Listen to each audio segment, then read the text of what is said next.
गांव के किनारे कच्ची पगडंडी के पास एक टूटी सी झोपड़ी में महेश और उसकी पत्नी सरोज रहते थे। महेश पास की मील में मजदूरी करता था। दिन भर बोरियां ढोता, पसीने से तरबतर हो जाता। वहीं सरोज सुबह सुबह जंगल जाती, सूखी लकड़ियां बटोरती, फिर घर का सारा काम संभालती। दोनों का जीवन तंगी में बीत रहा था। एक दिन महेश जैसे ही काम पर जाने के लिए घर से बाहर निकला, वैसे ही तेज बारिश शुरू हो गई। ये देख महेश परेशान हो उठा। सरोज घबराकर बाहर आई। सुनो जी, आज मत जाइए काम पर। देखिए बारिश कितनी तेज हो रही है। अगर आप भीग गए तो तबीयत खराब हो जाएगी। सरोज, अगर आज नहीं गया तो मालिक बहुत डांटेंगे। पहले ही पिछले हफ्ते एक दिन छुट्टी ले चुका हूँ। अगर नौकरी चली गई तो घर कैसे चलेगा? पर आपकी जान से बढ़कर क्या है? 2 वक्त की रोटी कहीं से भी जुटा लेंगे। पर अगर आप बीमार पड़ गए तो? तुम फिक्र मत करो, मैं संभल कर जाऊंगा। और देखो, दरवाजा अच्छे से बंद कर लेना। इतना कहकर वह साइकिल पर बैठ गया। तेज बारिश और हवा के बीच वह आगे बढ़ने लगा। ठंडी हवा शरीर को कंपा रही थी। करीब 1 घंटे की मशक्कत के बाद वह मील पहुंचा। तभी मील मालिक, मोटा सा आदमी, हाथ में छाता लिए आया। अरे महेश, जरा इधर आ। महेश घबराकर उसके पास गया। ये बता, तू इतनी देर से क्यों आया है? बाकी मजदूर तो समय पर पहुंच गए। मालिक, रास्ते में बहुत कीचड़ था, बारिश भी बहुत तेज थी, इसलिए थोड़ी देर हो गई। देर हो गई? क्या बारिश सिर्फ तेरे घर पर हो रही थी? दूसरे लोग कैसे समय पर पहुंच गए? महेश चुप रहा। उसने सिर झुका लिया। माफ कर दीजिए मालिक, आगे से ऐसा नहीं होगा। ठीक है, पर ध्यान रखना, वरना तू जानता है कि तेरा क्या होगा। महेश ने सिर हिलाया और काम पर लग गया। पूरा दिन वह भीगे कपड़ों में ही बोरे उठाता रहा। एक एक बोरा मानो पत्थर जैसा भारी था। पीठ में दर्द हो रहा था, हाथ कांप रहे थे, पर वह रुका नहीं। शाम होते होते बारिश कुछ कम हुई, पर पूरी एक एक कर मजदूरी देना शुरू किया। महेश की बारी आई। मालिक ने पैसे उसके हाथ में रख दिए। मालिक, इसमें तो 10 रुपए कम है। तेरी पूरी दिन की मजदूरी 50 रुपए है। तू आज लेट आया, इसलिए 10 रुपए काट लिए। नियम सबके लिए एक जैसा है। महेश के होंठ सूख गए। उसने चुपचाप पैसे जेब में रख लिए। शाम को वह फिर उसी तेज बारिश में साइकिल से घर की ओर चल पड़ा। जब वह घर पहुंचा तो सरोज दरवाजे पर खड़ी उसका इंतजार कर रही थी। हे राम, आप तो पूरे भीग गए। आइए अंदर, जल्दी कपड़े बदल लीजिए। महेश चुपचाप अंदर चला गया। आज मजदूरी मिली? महेश ने जेब से पैसे निकालकर उसके हाथ पर रख दिए। इसमें तो 10 रुपए कम है। हाँ, देर से पहुंचने की सजा है। ये सुन सरोज की आंखें भर आईं। बाहर बारिश अब भी हो रही थी। उस रात महेश के शरीर में कंपी शुरू हो चुकी थी। भीगे कपड़ों में दिन भर काम करने और शाम को फिर बारिश में लौटने का परिणाम अब सामने था। सरोज ने जैसे ही उसके माथे पर हाथ रखा, वह चौंक उठी। अरे, आपका माथा तो तप रहा है। मैंने कहा था ना, बारिश में मत जाइए। अब देखिए, हो गए ना बीमार। तुम इतनी चिंता क्यों करती हो सरोज? हल्का सा बुखार है, सुबह तक उतर जाएगा। सरोज ने जल्दी से गीले कपड़े से उसका माथा पोंछा। सुबह जैसे ही सूरज की हल्की किरणें झोपड़ी में आईं, सरोज उठी। सुनो जी, उठिए, मैं चाय बना दूं। लेकिन कोई जवाब नहीं आया। वह पास गई, माथे पर हाथ रखा तो उसका दिल बैठ गया। हे भगवान, बुखार तो और तेज हो गया है। सरोज ने बिना देर किए आंचल संभालती हुई गांव के वैद्य के घर की ओर दौड़ पड़ी। वैद्य जी, मेरे पति को बहुत तेज बुखार है। रात से हालत खराब है, आप चलकर देख लीजिए। चिंता मत करो बेटी, मैं अभी चलता हूँ। दोनों झोपड़ी में पहुँचे। वैद्य ने महेश की नब्ज देखी। बारिश में अधिक भीग जाने और ठंडी हवा लगने से बुखार शरीर में गहराई तक उतर गया है। इसे ठीक होने में कई दिन लग सकते हैं। दवा समय पर देना और इन्हें पूरा आराम कराना। वैद्य जी, हम गरीब लोग हैं। अगर ये कई दिन काम पर नहीं गए तो घर कैसे चलेगा? धैर्य रखो बेटी, पहले स्वास्थ्य जरूरी है। भगवान सब ठीक करेंगे। वैद्य दवा देकर चले गए। दिन बीतने लगे। महेश कई दिनों तक चारपाई पर पड़ा रहा। सरोज सुबह जंगल से लकड़ी लाती, घर का काम करती, फिर किसी के खेत में काम मांगकर थोड़ा बहुत अनाज जुटाती। रात को वह महेश के सिरहाने बैठकर दवा देती। आप जल्दी ठीक हो जाइए। आप किस तरह रहने से यह घर सूना लगता है? तुम अकेली इतना सब कैसे कर लेती हो सरोज? पति का साथ हो तो स्त्री सब कर लेती है। कुछ दिनों बाद बुखार उतरने लगा। एक सुबह उसने दृढ़ स्वर में कहा, सुनो सरोज, अब मेरी तबीयत ठीक हो गई है, मुझे काम पर जाना होगा। 1-2 दिन और आराम कर लीजिए, शरीर अब भी कमजोर है। नहीं सरोज, ज्यादा दिन आराम करना ठीक नहीं। मालिक पहले ही नाराज होंगे। अगर नौकरी चली गई तो। सरोज चुप हो गई। महेश मील पहुंचा। गोदाम में पहले जैसी चहल पहल थी। जैसे ही मालिक की नजर महेश पर पड़ी, उसका चेहरा तमतमा उठा। अरे महेश, तू यहाँ क्या करने आया है? मालिक, मुझे बुखार आ गया था। अचानक हालत खराब हो गई, इसलिए आपको बता भी नहीं पाया। अब तेरा कोई बहाना नहीं चलेगा। तूने कई बार ऐसा किया है, लेकिन अब नहीं। मालिक, मेरी मजबूरी समझिए। मैं सच कह रहा हूँ। चुप, मुझे तेरी कहानी नहीं सुननी। यहाँ लाइन में खड़े बहुत लोग हैं काम के लिए। जा, अब यहाँ से निकल जा और दोबारा मत आना। महेश के आंख में आंसू गए। उसने आखिरी बार गोदाम की ओर देखा, फिर वह निराश मन से लौट पड़ा। घर पहुंचते ही सरोज ने उसके चेहरे की मायूसी पढ़ ली। क्या हुआ? मालिक ने निकाल दिया। कहा दोबारा मत आना। हे भगवान, अब क्या होगा? शायद मेरी किस्मत ही ऐसी है सरोज। इतनी ईमानदारी से काम किया, फिर भी ये हो गया। नहीं, किस्मत को दोष मत दीजिए। जब तक हम साथ हैं, कोई भी मुश्किल बड़ी नहीं। मालिक द्वारा नौकरी से निकाल दिए जाने के बाद महेश का मन पूरी तरह टूट चुका था। फिर भी अगले ही दिन सुबह सुबह वह गांव में काम की तलाश में निकल पड़ा। रामदयाल भैया, अगर कोई काम हो तो बता दीजिए, कुछ दिन मजदूरी कर लूंगा। अभी तो हमारे अपने आदमी ही काफी हैं। अभी और लोगों की जरूरत नहीं। महेश धीमे से आगे बढ़ गया। फिर वह बनिए की दुकान पर पहुंचा, पर उसने भी मना कर दिया। महेश समझ गया, ये सिर्फ टालने का तरीका है। पूरा दिन यूं ही बीत गया। निराश मन से वह घर की ओर लौट रहा था। तभी पीछे से आवाज आई। अरे महेश, क्या बात है? बड़े निराश लग रहे हो। क्या बताऊं भैया, मील से निकाल दिया गया। कई जगह काम मांगा, पर कहीं कुछ नहीं मिला। ओह, ये तो बहुत गलत हुआ तुम्हारे साथ। मेहनती आदमी के साथ ऐसा व्यवहार ठीक नहीं। सुनो महेश, गांव के चौराहे पर जो ढाबा है सोमनाथ का, वहां एक आदमी की जरूरत है। कल ही मैंने उसे कहते सुना था। सच भैया? अगर ऐसा है तो शायद मेरी किस्मत बदल जाए। जाओ, कोशिश करो। मेहनत करने वालों का रास्ता भगवान खुद बना देते हैं। धन्यवाद भैया, शायद आपकी वजह से आज घर में चूल्हा जल पाए। महेश तुरंत चौराहे की ओर बढ़ गया। चौराहा हमेशा चहल पहल से भरा रहता था। सुनिए भैया, मैंने सुना है कि यहाँ काम के लिए एक आदमी की जरूरत है। हाँ, जरूरत तो है, पर काम आसान नहीं है। मेहनत करनी होगी और साफ सफाई का खास ध्यान रखना होगा। आप चिंता मत कीजिए भैया, मैं जी जान लगाकर काम करूंगा। मुझे बस एक मौका चाहिए। ठीक है, कल से काम पर आ जाना। धन्यवाद भैया, मैं समय से पहले पहुंच जाऊंगा। महेश खुशी खुशी घर लौटा। क्या हुआ जी? कहीं काम मिला? हाँ सरोज, चौराहे के ढाबे पर काम मिल गया। कल से जाना है। हे भगवान, तेरा लाख लाख शुक्र है। चलो, हाथ मुंह धो लीजिए, खाना तैयार है।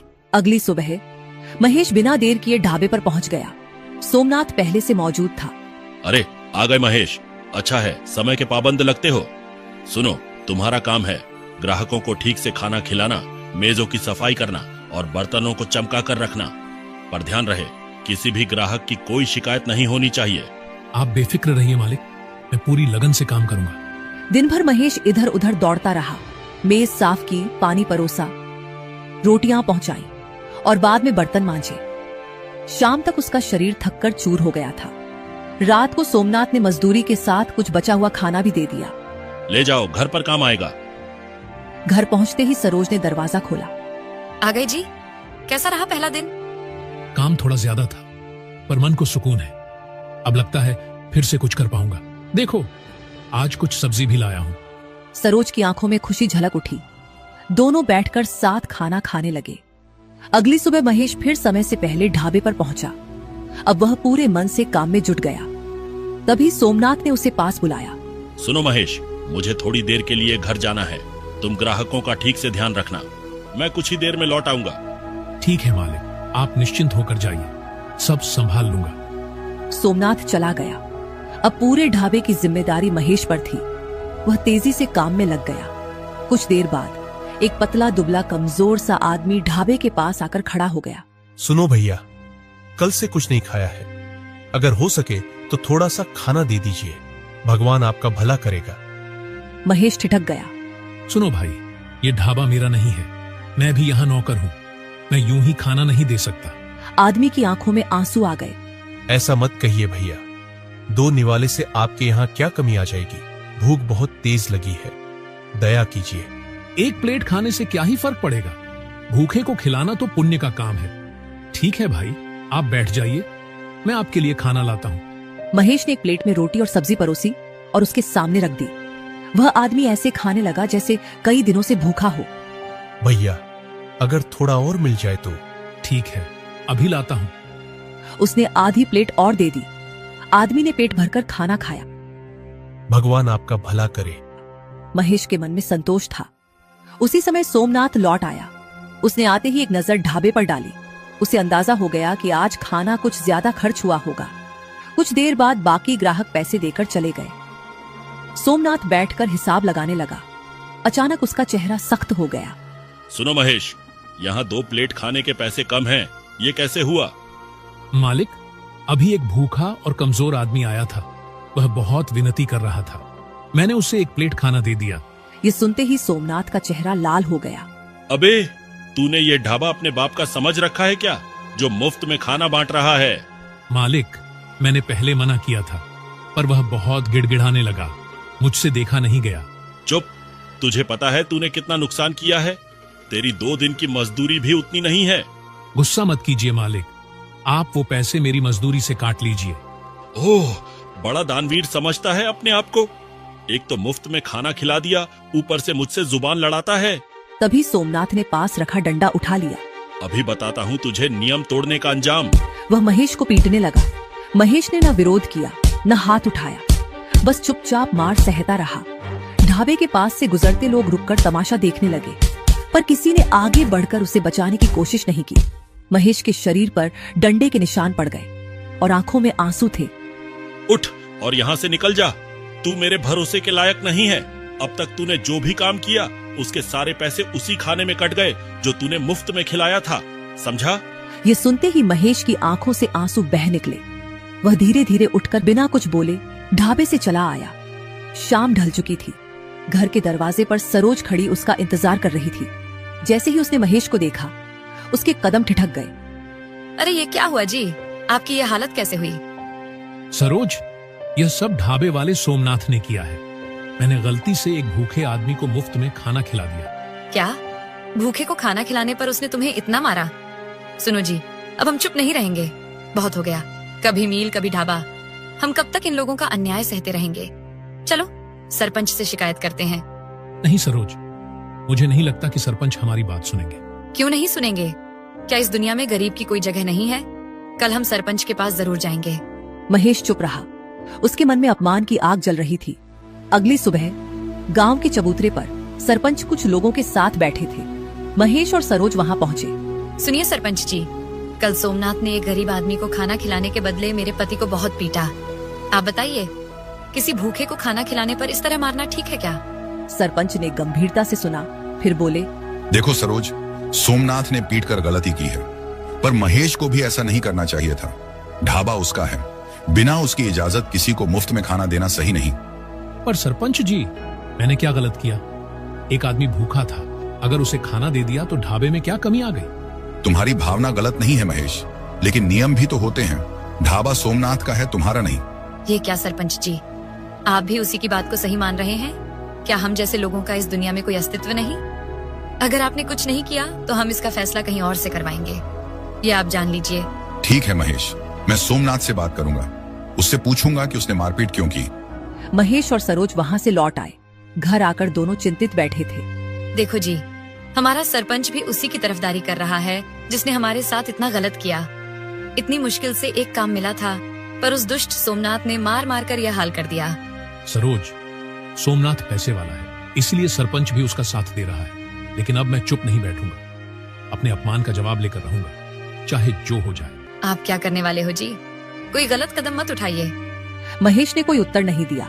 वह उठकर बाहर चला गया। सरोज दरवाजे पर खड़ी उसे जाते हुए देखती रही। कहीं यह गुस्सा उन्हें किसी अनहोनी की ओर न ले जाए। उधर सरपंच सीधे सोमनाथ के ढाबे पर पहुंचे। सोमनाथ ने जैसे ही उन्हें आते देखा, तुरंत हाथ जोड़कर आगे बढ़ा। आइए सरपंच जी, आपका स्वागत है। बताइए कैसे आना हुआ? सोमनाथ, तूने महेश के साथ ऐसा व्यवहार क्यों किया? वह तेरे यहाँ काम करता था। उसने बस एक गरीब को खाना खिला दिया, बदले में तूने उसे बुरी तरह पीट दिया। सरपंच जी, आप ही बताइए, मेरे ढाबे पर रोज कितने लोग आकर मुफ्त में खाने की बात करते हैं। अगर मैं सबको खिलाने लगूं तो मैं खुद कंगाल हो जाऊंगा। मैंने यहाँ कोई लंगर नहीं लगाया है जो हर किसी को मुफ्त में खिलाता रहूं। देख सोमनाथ, समझाने का भी एक तरीका होता है। महेश को तू आराम से समझा सकता था। मारपीट करने की क्या जरूरत थी? गांव वाले सवाल उठाएंगे तो जवाब मुझे देना पड़ेगा। अब आगे किसी के साथ ऐसा किया तो मैं बर्दाश्त नहीं करूंगा। सोमनाथ थोड़ा नरम पड़ा। ठीक है सरपंच जी, आगे से ध्यान रखूंगा। यह कहकर सरपंच वहां से लौट गए। उधर महेश अकेला जंगल की ओर चला गया था। पेड़ों के बीच अंधेरा घिरने लगा था। महेश के मन में उथल पुथल मची थी। हे भगवान, तूने मुझे इतना गरीब क्यों बनाया? क्या गरीब होना ही सबसे बड़ा अपराध है? लेकिन अब जो भी हो, मुझे सब कुछ बदलना होगा। या तो मैं मर जाऊंगा या हालात बदल दूंगा। इधर घर पर सरोज अकेली बैठी प्रतीक्षा कर रही थी। हे भगवान, ना जाने ये कहाँ चले गए, कुछ बताया भी नहीं। उनकी रक्षा करना प्रभु। जंगल में चलते चलते महेश ने देखा एक पेड़ के नीचे एक पक्षी घायल अवस्था में पड़ा है। महेश तुरंत उसके पास गया। अरे बेचारा, किसने तुझे इस हालत में छोड़ दिया? उसने अपने अंगोछे से उसके घाव साफ किए। पास की झील से पानी लाकर उसकी चोंच में डाला। कुछ ही क्षणों में एक अद्भुत घटना घटी। वह पक्षी धीरे धीरे एक वृद्ध बाबा के रूप में परिवर्तित हो गया। अरे बाबा, आप ये सब क्या है? बेटा, एक श्राप के कारण मैं इस रूप में भटक रहा था, पर तेरी दया ने मुझे मुक्त कर दिया। पर तू बता, इस अंधेरी रात में जंगल में क्या कर रहा है? महेश ने बाबा को अपने साथ हुई सारी घटना बता दी। मील की नौकरी, ढाबे की मार, अपमान और निराशा। बेटा, ये संसार ऐसा ही है। यहाँ गरीब का अपमान अक्सर होता है। पर तू क्या चाहता है? तेरे मन की सच्ची इच्छा क्या है? बाबा, मैं कुछ ऐसा करना चाहता हूँ जहाँ गरीब की इज्जत हो, जहाँ कोई भूखा न रहे। मैं खुद उस दर्द से गुजरा हूँ।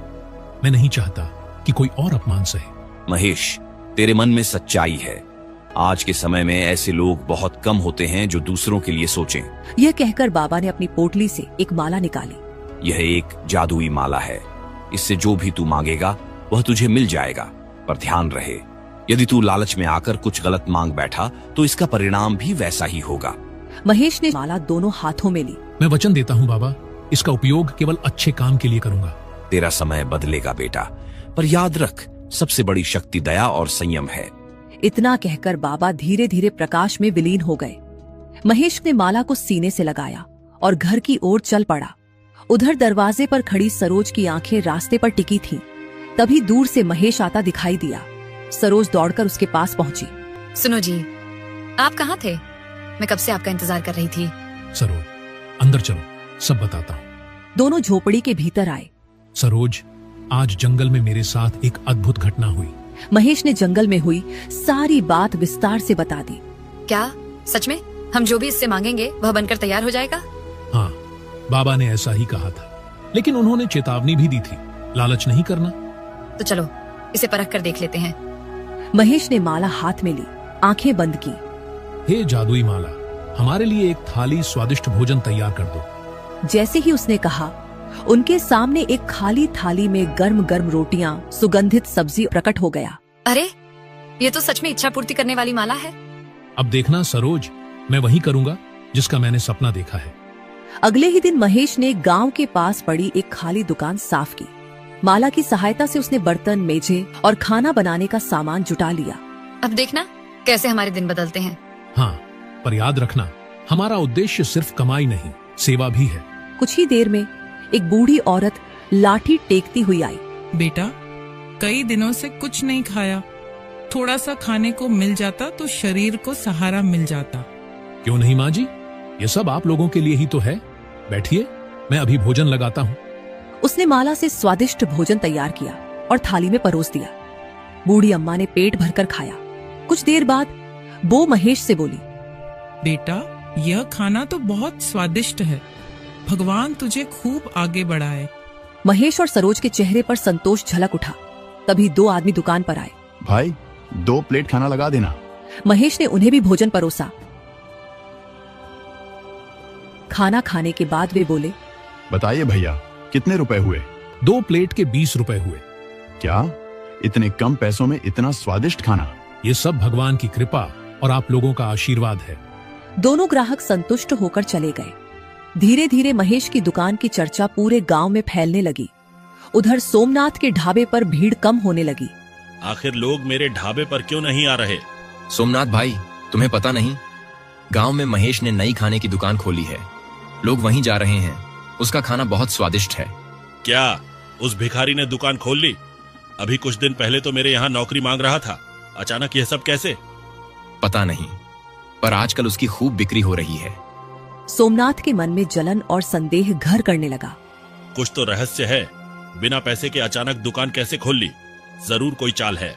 अगली सुबह महेश और सरोज घर के अंदर बैठे बातें कर रहे थे। तभी दरवाजे पर जोर से आवाज गूंजी। अरे महेश, जरा बाहर आ।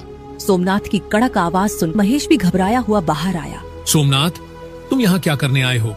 महेश, अभी कुछ दिनों पहले तक तेरे पास पहनने को ठीक कपड़े नहीं थे और अब तू दुकान चला रहा है। लोग तेरी तारीफ कर रहे हैं। ये सब अचानक कैसे हो गया? कुछ नहीं सोमनाथ, ये सब भगवान की कृपा है और मेरी मेहनत है। अबे मेहनत तो तू सालों से कर रहा था, लेकिन ऐसा चमत्कार कभी नहीं हुआ। सीधी तरह बता दे, वरना याद है ना पिछली बार क्या हुआ था? महेश का चेहरा पीला पड़ गया। उसे पुरानी बेइज्जती याद आ गई। डरते हुए महेश ने बाबा द्वारा दी गई जादुई माला की सारी कहानी सुना दी। ओह, तो ये राज है। चल, हमें भी दिखा वो माला। महेश उन्हें अंदर ले गया। कमरे के कोने में रखी छोटी सी अलमारी से उसने माला निकालकर दिखाई। सोमनाथ ने माला हाथ में ली और लालच भरी आवाज में बोला, हे जादुई माला, मुझे बहुत सारा धन, सोना चांदी दे। कमरे में सन्नाटा छा गया, लेकिन कुछ नहीं हुआ। ये सब ढोंग है। तू हमें बेवकूफ बना रहा है। सुन ले महेश, तू बहुत चालाक बन रहा है, लेकिन मैं सच्चाई पता करके रहूंगा। इसके बाद सोमनाथ अपने आदमी के साथ वहां से चला जाता है। अगली सुबह महेश लोगों को खाना खिला रहा था। इस बार और ज्यादा ग्राहक महेश की दुकान पर थे। महेश भैया, आप बहुत अच्छा काम कर रहे हैं। ऐसे लोग ही समाज में नाम रोशन करते हैं। धन्यवाद भैया। बस इसी तरह आप लोगों का आशीर्वाद बना रहे, यही मेरे लिए काफी है। उधर सोमनाथ के ढाबे पर कोई नहीं था। वह गुस्से में इधर उधर टहल रहा था, क्योंकि ग्राहकों के ना आने की वजह से उसकी आमदनी भी कम हो गई थी। यार, समझ नहीं आ रहा, आखिर महेश ये सब कैसे कर रहा है? उसने मेरे सारे ग्राहक छीन लिए। लेकिन हमने तो उस माला से भी मांग कर देख लिया, पर उसमें तो ऐसा कुछ नहीं निकला। जरूर कोई और वजह है। जो भी हो, अगर उसकी दुकान इसी तरह चलती रही तो मैं तो भूखा मर जाऊंगा। तभी हेमनाथ का आदमी सोमनाथ के कान में कुछ बताता है। हाँ, यही सही रहेगा। अब देखता हूँ यह कैसे आगे बढ़ता है। अगले दिन महेश अकेला ढाबे पर लोगों को खाना खिला रहा था। तभी सोमनाथ और उसका आदमी चुपके से महेश की दुकान के पास आते हैं। चलो जल्दी वह जहर खाने में मिला दो। सोमनाथ जैसे ही खाने में जहर मिलता है, तभी पीछे से सरोज सरपंच के साथ वहां आ जाती है। रुक जा सोमनाथ, मैंने तुझसे कितनी बार कहा था कि गलत रास्ता छोड़ दे, लेकिन तू नहीं माना। मुझे माफ कर दो सरपंच जी, जलन के कारण मैंने यह सब किया। महेश की तरक्की देखी नहीं गई मुझसे। नहीं, अब बहुत हो चुका। ऐसे आदमी को यूं ही छोड़ देना ठीक नहीं है। आज अगर हम समय पर नहीं आते तो न जाने कितने निर्दोष लोगों की जान चली जाती। तुरंत पुलिस को खबर करो। कुछ ही देर में पुलिस की जीप आकर ढाबे के सामने रुकी। 2 सिपाहियों ने आगे बढ़कर सोमनाथ को पकड़ लिया। चलो थाने, बाकी बात वही होगी। पुलिस सोमनाथ को जीप में बैठाकर ले गई। महेश भावुक होकर सरपंच के पास आया। आपका बहुत बहुत धन्यवाद सरपंच जी, आज आपने एक बड़ा अनर्थ होने से बचा लिया। धन्यवाद मुझे नहीं, अपनी पत्नी सरोज को दो। अगर इसने समय रहते मुझे खबर न दी होती तो आज हालात कुछ और होते। सरोज, तुमने? हाँ, मुझे पहले से ही शक था कि सोमनाथ कुछ गलत करेगा, इसलिए मैंने सोचा पहले ही सावधानी बरतना बेहतर है। महेश, तेरी नीयत साफ है। तू गरीबों को सस्ता और अच्छा खाना खिला रहा है। भगवान भी उन्हीं का साथ देते हैं जिनका मन साफ होता है। कुछ महीनों बाद अब वह छोटा सा ढाबा एक बड़े होटल में बदल चुका था। महेश सिर्फ खुद नहीं कमाता था, उसने गांव के कई बेरोजगार युवाओं को काम पर रख लिया था।